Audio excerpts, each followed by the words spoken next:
না আসলে long বাউন্ডারিতে fielding করলে এরকম চান্স দু একটা আসে, তো যদি মানে কাভার করতে পারছি তো এই জন্য আর কি অ্যাডজাস্ট করে মারি দিছে আর কি এই জন্য।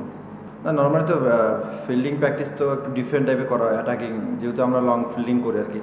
তো বাউন্ডারিতে স্লগ ওভারে ফিল্ডিং করলে একটু অ্যাটাকিং এবং অ্যাগ্রেসিভ থাকতে হয়, তো এইটা আর কি। রাতে একটু মানে নর্মালি পেস বোলিংয়ে একটু থামতেছিল আর কি, যে কাটার এবং ব্যাক হ্যান্ড থামতেছিল।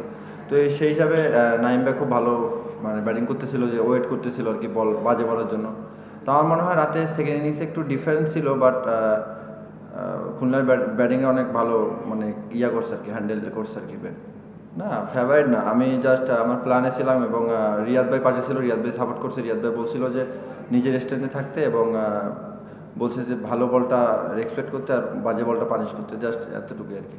না আসলে কোনো কিছু প্ল্যান করে তো যাই নাই, জাস্ট নর্মাল রিয়াদ ভাই তো সাথে ছিল, তো রিয়াদ ভাই জাস্ট বলতেছিল যে কখন কী করতে হবে, তো এখানে প্ল্যানের কিছু নেই আগে থেকেই কী হবে না হবে।